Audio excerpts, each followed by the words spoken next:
Y vamos a Perfecto. dar paso a la doctora Francisca Molero para su segunda conferencia en el curso de hoy. Vamos a recordar los méritos de Francisca, directora del Instituto Iberoamericano de Sexología, coordinadora del Instituto de Barcelona, profesora de la Universidad de Barcelona, coordinadora del Máster de Sexología y Sexualidad de la Universidad de Barcelona, presidenta de la Federación Española de Sexología,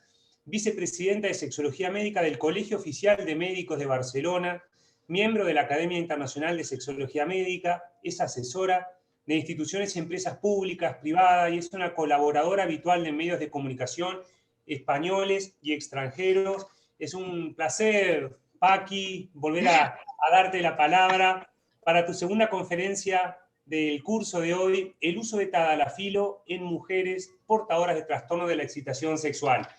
Muy bien. Gracias, gracias, Santiago. Un placer volver a estar aquí con todos ustedes y con todos vosotros y vosotras. Yo voy a hablar de un tema que me parece muy interesante, no tanto por el uso del tadalafilo, que también, sino porque vamos a hablar del trastorno de la excitación sexual. Y yo creo que precisamente es uno de los grandes temas de la sexología, que en algunos casos ha estado a veces oculto, o no oculto, pero bastante minimizado porque el deseo lo ha ocupado todo. Pero a mí me parece que el trastorno de la excitación sexual femenina es realmente un tema apasionante. Y realmente digo que es apasionante porque realmente estamos todavía con grandes lagunas de desconocimiento, todavía estamos con una dificultad de diagnóstico, de ahí viene, si miramos las diferentes clasificaciones diagnósticas, vemos que realmente son todas diferentes y eso significa que no tenemos un consenso. Por lo tanto, el no tener un consenso de esto implica muchas cosas, pero a lo mejor nos sugiere pues, que hay una confusión, esa confusión fundamental entre lo que es el deseo y la excitación sexual cognitiva y parte de esta confusión yo creo que básicamente se debe a que no existen ni las medidas apropiadas para el diagnóstico, ni medidas diagnósticas para el deseo exactamente, ni para la excitación sexual cognitiva, ni siquiera para la excitación sexual genital. Entonces, ahí estamos. Ha salido un estudio muy interesante y aquí lo quiero remarcar de otro de nuestros académicos, el doctor Rubio, que él sí que ha hecho un estudio en el que sí que hay una diferencia. Las mujeres diferencian entre el deseo y la excitación. Pero también, como dice el doctor Rubio, eso se produce más en mujeres sin disfunción que en mujeres con disfunción. Y realmente las mujeres que nosotros nos encontramos en consultas son mujeres que tienen disfunción. Vamos a hablar entonces un poco de este tema y vamos a partir de las respuestas fisiológicas, recordando unas pinceladas y recordando que la excitación sexual es un proceso neurovascular que está regulado a nivel central y periférico y que está profundamente influenciado por factores cognitivos y sociales. Y que la respuesta de excitación genital en las mujeres se manifiesta por la congestión de los tejidos genitales, la congestión del clítoris, el aumento de la distensibilidad de la pared vaginal y la producción del moco lubricante y el trasudado del cuello uterino. También debido a la exudación de las glándulas periuretrales y de la vagina. Y que estos eventos fisiológicos dependen mucho de la integridad estructural de los tejidos genitales y también, evidentemente, de la función de los sistemas neuronal, endocrino y vascular que regulan y coordinan la respuesta de la excitación genital. Pero también estos mecanismos regulan la respuesta cognitiva. Si nos centramos en la respuesta genital, ya que vamos a hablar del trastorno de la excitación desde los dos puntos de vista, desde el cognitivo, desde el trastorno de la excitación cognitiva y desde el punto de vista del trastorno de la excitación genital, aunque yo sigo diciendo que este tipo de diferencia es una diferencia muy sutil, porque realmente se retroalimentan continuamente y de hecho con el tadalafilo y con otras drogas y otros estudios que están en marcha, ya intuimos que puede ir por ahí. Pero si hablamos de la respuesta genital, lo que es muy importante son las sensaciones genitales. Y para que la mujer pueda sentir sensaciones genitales, primero tiene que haber una integridad de estos tejidos. Y en la integridad de estos tejidos estamos hablando desde todo lo que es la mucosa y todo lo que es la parte anatómica y funcional del aparato genital, pero también de todos esos procesos hemodinámicos que van a reflejar la integridad hemodinámica y vascular, tanto del tejido liso no vascular dentro de la musculatura vaginal como de la parte vascular, de la vascularización del clítoris y de la vagina. Y sabemos que para conseguir esta integridad estructural, pues tenemos la presencia de neurotransmisores a nivel y de receptores a nivel de vagina y clítoris y en general de todos los tejidos genitales femeninos.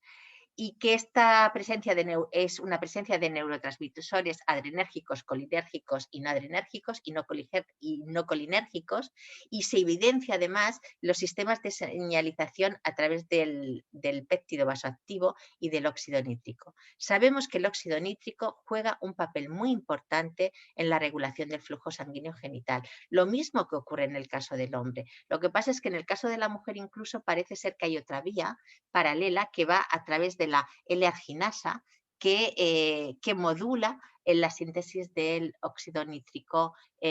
sintetasa. Es importante esto porque realmente estamos hablando de muchas veces cosas que se saben, se conocen, pero realmente todavía no están totalmente no conocemos exactamente cuál es la influencia clínica que todas estas cosas y todos estos hallazgos de tipo más fisiológico pueden tener. Hemos hablado de la estructura muscular, de la estructura vascular, de la estructura neuronal, de los diferentes neurotransmisores que están dentro de los tejidos genitales, pero también es muy importante entender la función de las hormonas y saber que los estrógenos y los andrógenos, sobre todo, tienen un papel fundamental en esta estructura de los tejidos genitales y en su funcionalidad. Se habla que también la progesterona tiene importancia, pero sobre todo se identifican receptores de estrógenos y testosterona. Y se sabe que estos estrógenos lo que hacen es facilitar básicamente el flujo genital, modular el óxido nítrico, la óxido nítrico sintetasa neuronal y el endotelial. Y que la testosterona también tiene una importancia fundamental porque lo modula también el óxido nítrico, la óxido nítrico sintetasa a través de la estimulación del nervio pélvico.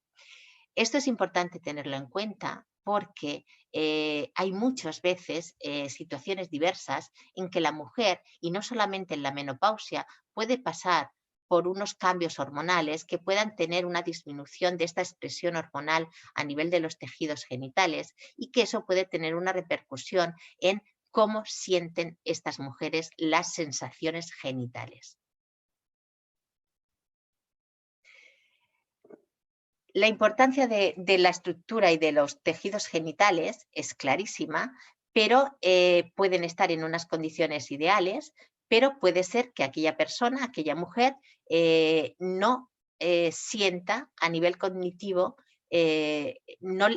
las sensaciones genitales, la estimulación de las sensaciones genitales no le desencadene una respuesta de excitación sexual cognitiva, cerebral. ¿Esto a qué es debido? Pues en realidad tampoco tenemos demasiada información, nos faltan también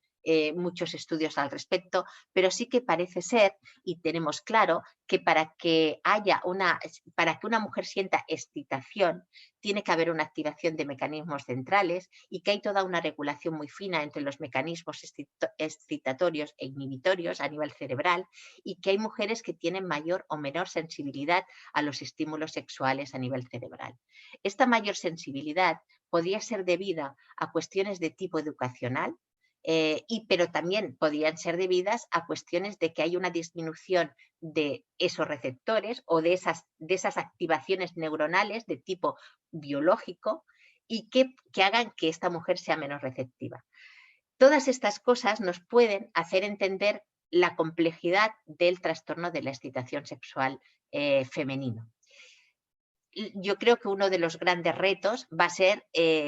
conocer realmente cómo se coordina y cómo realmente se interacciona de una manera continua en lo que son los estímulos, el sentir esos estímulos sexuales a nivel genital y sentirlos realmente a nivel cognitivo. De hecho, yo creo que hay algunos estudios interesantes de resonancia magnética funcional nos están dando y nos están ilustrando de por dónde pueden ir las cosas. Esta es la definición que la Sociedad Internacional para el Estudio de la Salud Sexual de las Mujeres identifica y es un poco en la que yo me he estado basando, la diferencia entre la excitación sexual cognitiva y la excitación sexual genital y un poco cómo definen la diferencia, ¿no? Yo creo que esto ustedes ya lo saben, si hablamos de cognitiva estamos hablando, se caracteriza por la angustiosa dificultad o incapacidad para alcanzar o mantener la excitación mental adecuada asociada con la actividad sexual, manifestada por problemas para sentirse comprometido mentalmente, excitado o sexualmente excitado durante un mínimo de 6 meses. Y en el caso de la genital, pues es la dificultad angustiosa o la incapacidad para lograr o mantener una respuesta genital adecuada asociada con la actividad sexual durante un mínimo de 6 meses que incluye lubricación vaginal, congestión de los genitales y sensibilidad de los genitales asociada a la actividad sexual. A partir de aquí, las etiologías diversas, y eso también hay que tenerlo en cuenta, siempre cuando hablamos de un trastorno de todas formas de la excitación genital, nos da la sensación de que es muchísimo más orgánico y que los factores psicológicos o cognitivos tienen menos relevancia, pero yo creo que no es exactamente así, aunque es evidente que toda la parte orgánica tiene una importancia grande, ya que sabemos que enfermedades como la hipertensión, las enfermedades cardiovasculares, las dislipemias, la obesidad, son factores de riesgo y hay estudios que ampliamente documentados donde realmente nos explican y nos dicen, ilustran sobre la relación tan directa de este tipo de patologías con el trastorno de la excitación sexual de la mujer. Pero también, aparte de diferentes fármacos y aparte de lo que hablábamos antes del estado hormonal, que no solamente es en la menopausia, hay determinadas situaciones en las que puede haber un hipoestrogenismo o un hipogonadismo secundario y que también nos puede dar este tipo de sensaciones, de no notar esas sensaciones genitales, lo suficiente como para producir una respuesta de excitación sexual. Pero también hemos de tener en cuenta toda una serie de factores intrapersonales e interpersonales. Y a mí, aquí, aparte de los estilos cognitivos negativos, aparte de todo el tema de las creencias erróneas y todo esto, me parece que es muy importante, en este caso en concreto, el hecho del desconocimiento de la respuesta sexual femenina. Y de hecho yo creo, y cuando lo hablemos después en los tratamientos, cuando hablemos del tadalafilo y realmente de lo que se plantea, que normalmente es un tratamiento combinado, el hecho, por ejemplo, de conocer cómo funciona la respuesta genital femenina, el hecho de los cambios culturales que ha habido en la última década sobre la masturbación femenina y el acercamiento de la mayoría de mujeres o de muchas mujeres a conocer cómo funciona su respuesta sexual y a través de la masturbación y a través de los diferentes vibradores, yo creo que eso nos va a dar un elemento diferente de cara al abordaje y de cara a entender precisamente el trastorno de la excitación sexual femenina.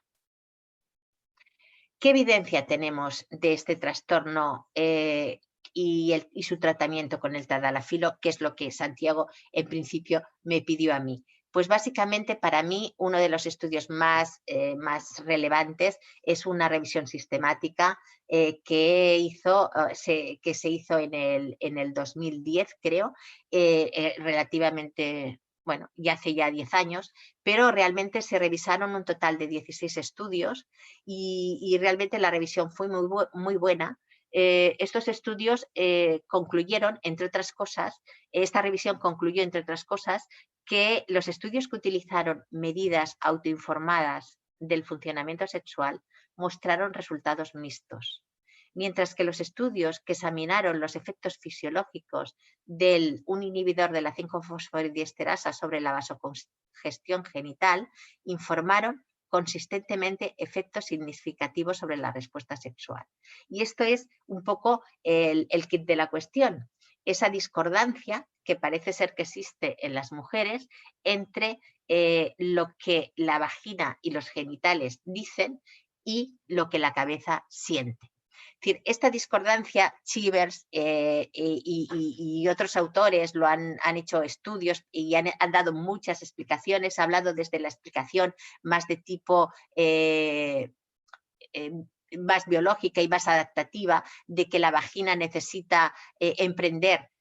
su respuesta de excitación básicamente para que no sufrir lesiones, aunque la persona o aunque la mujer no esté predispuesta a ello, y eso lo podemos entender así si hacemos una visión a lo largo de la historia, ¿no? Donde las mujeres eran pues cogidas, eran violadas, tenían relaciones con ellas, evidentemente sin ningún tipo de deseo por parte de las mujeres. Pero además de eso, ahí está el kit de la cuestión,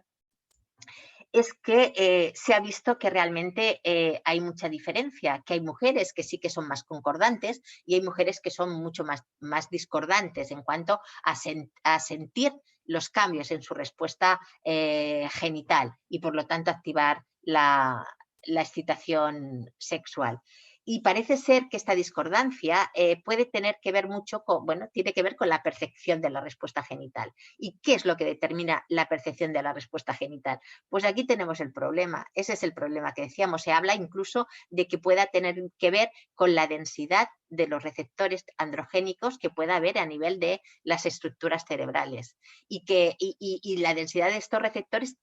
no solamente a nivel de expresión de receptores, sino también de las diferentes hormonas, que en concreto, en este caso testosterona, que se adhiera al receptor y que además está prácticamente en muchísimas neuronas, fundamentalmente en las piramidales. Todo esto hace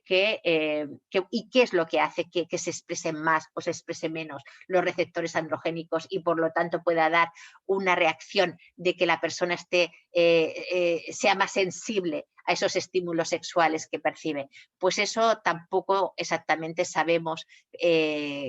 por qué ocurre. Pero sí, también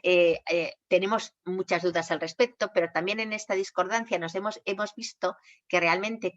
hay mujeres que, sintiendo los cambios que se producen a nivel genital después de un tratamiento con un inhibidor de la 5-fosfodiesterasa, por ejemplo el tadalafilo o el sildenafilo,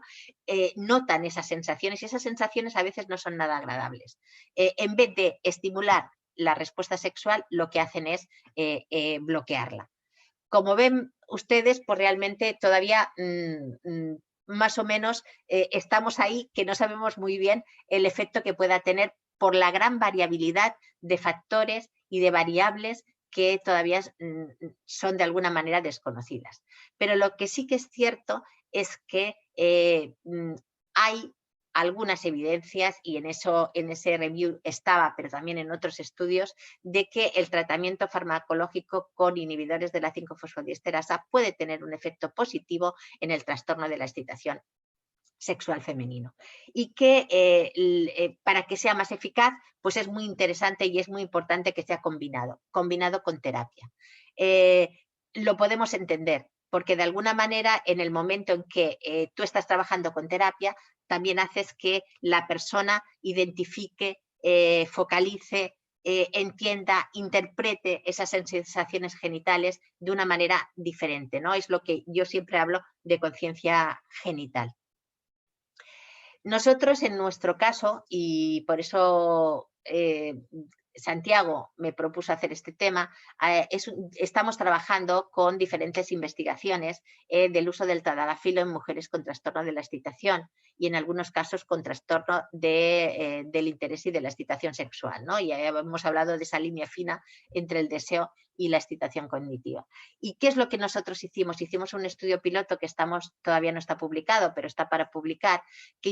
un ensayo clínico en el que intentamos determinar la eficacia en este caso del tadalafilo a dosis bajas de 5 miligramos dosis diarias en el tratamiento de las mujeres con trastorno del interés y de la excitación sexual. Pero acotamos dos cosas, que eran mujeres menopáusicas e hipertensas, porque queríamos ver realmente cuál era la función del tadalafilo a nivel de la respuesta. Fue un estudio prospectivo abierto de 12 semanas con un solo brazo. ¿Y cuáles eran los objetivos de este estudio? Pues determinar, como os digo, el efecto del fármaco sobre el flujo sanguíneo del clítoris en mujeres menopáusicas e hipertensas diagnosticadas de un trastorno a través de una ecodoppler. Y como objetivos secundarios, pues evaluar la eficacia si el tadalafilo realmente tenía una importancia significativa a nivel de los diferentes parámetros relacionados con la satisfacción sexual, en concreto con el FSFI, y queríamos ver si tenía algún tipo de influencia en el deseo, en la excitación, en el orgasmo y en los demás parámetros. También utilizamos el EVAS, que como sabéis es un cuestionario para mí incluso más amplio que el FSFI, porque es capaz de medir también el deseo, y es que está validado, bueno, está hecho en España y por la Universidad de Almería, y determinar el efecto perdón, un segundo,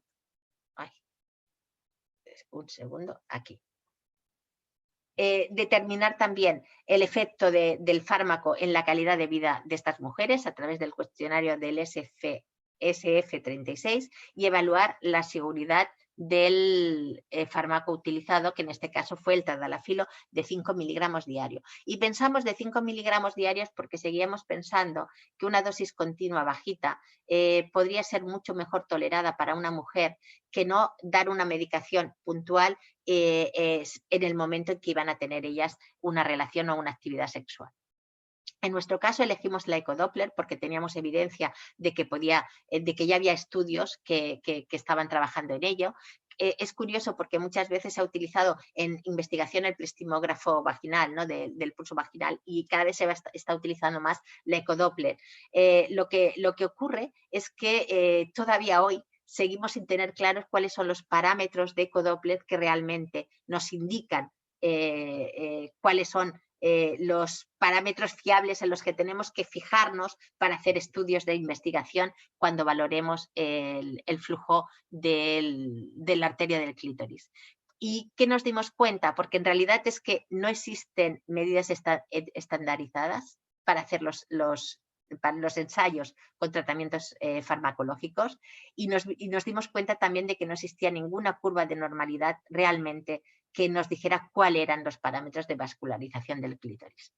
Utilizamos los que nos dijeron la bibliografía y sobre todo las dos investigadores principales de nuestro equipo, que fue la doctora Maite Fernández y el doctor Pedro Lacalle, todos conocidos. El doctor Lacalle, que es el que enseñó un poco nos enseñó la técnica y se utilizó su técnica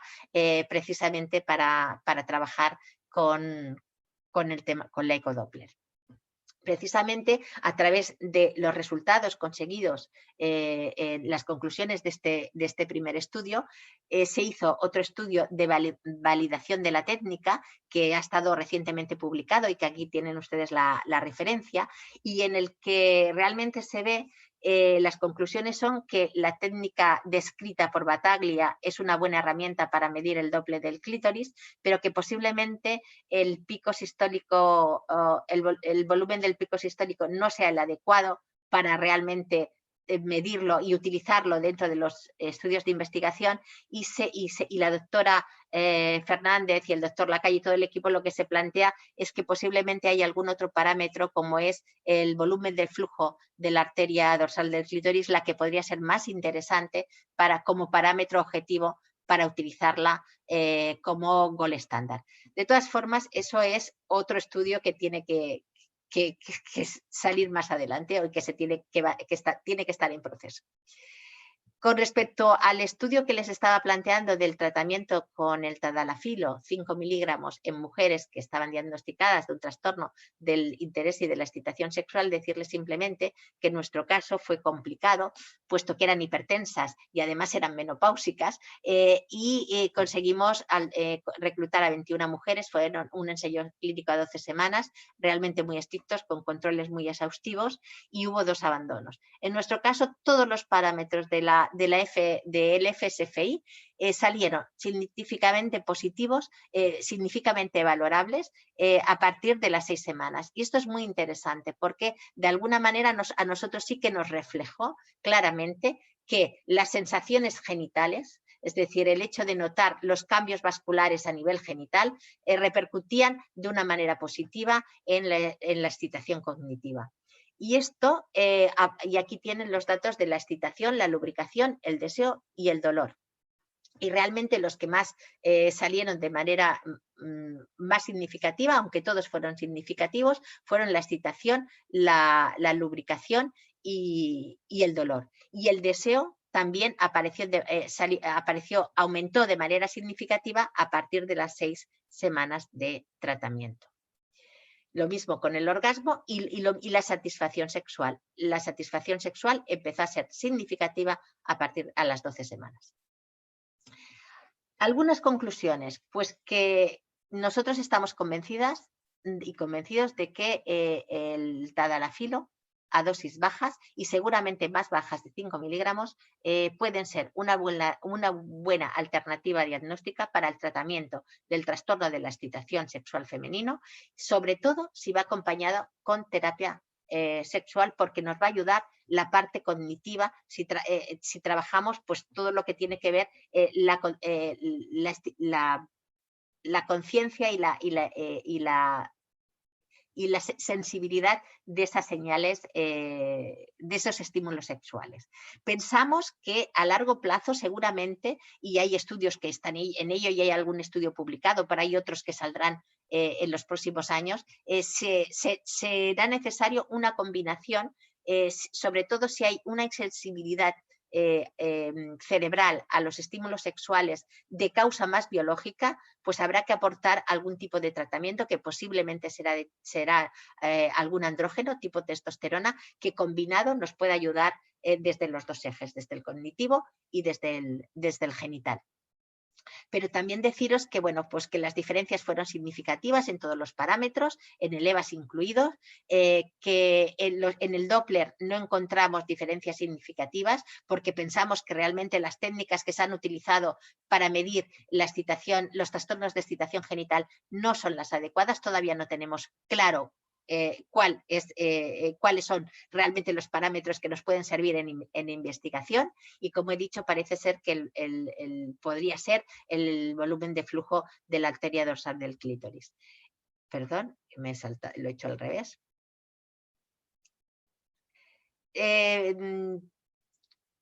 También en nuestro estudio, como eran hipertensas y además menopáusicas, también nos surge la idea de que si esos parámetros del Doppler pueden ser diferentes a los de unas personas, de unas mujeres que puedan estar diagnosticadas también de un trastorno de excitación sexual, pero que no sean menopáusicas, por ejemplo, ¿no? O no sean hipertensas. Creemos que nos preguntamos si es posible que la discordancia en los diferentes estudios tiene que ver con la individualidad de los niveles hormonales y sus repercusiones clínicas a nivel genital, si la percepción consciente de un aumento de flujo sangre genital implicaría un aumento de excitación genital y cognitiva. Esto es una de las líneas de investigación que queremos tener. Y que si la dosis y vía de administración del fármaco que se han utilizado son las adecuadas, o con menos dosis podemos tener unos resultados adecuados. Necesitamos más investigación para conocer la relación entre la percepción consciente del aumento del flujo y la excitación genital y cognitiva.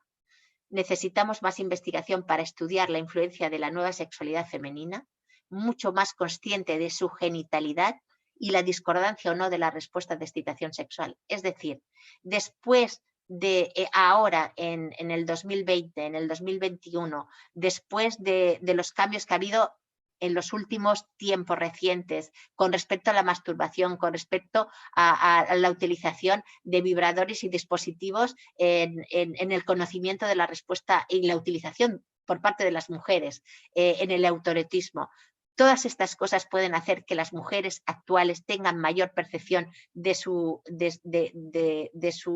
excitación genital, y esto puede repercutir y disminuir la discordancia con la excitación cognitiva. Esta es una de las preguntas que a mí me parece más interesante y que me parece importante que es para la investigación. Y después, sobre qué tipo de fármacos, solamente el tadalafilo, que estamos convencidos de que funciona, pero solamente el tadalafilo. Se le puede añadir además algún tipo de hormona tipo andrógeno, se le puede unir algún tipo de antidepresivo si realmente la disminución de la sensibilidad ante la recepción de los estímulos sexuales a nivel cognitivo es por un problema de depresión o es por un problema de bloqueo. Todas estas cosas son las que yo planteo aquí y por eso me parece absolutamente tan interesante este tema. Muchas gracias y gracias Santiago y a todos los demás, y espero no haberme pasado demasiado tiempo. Gracias.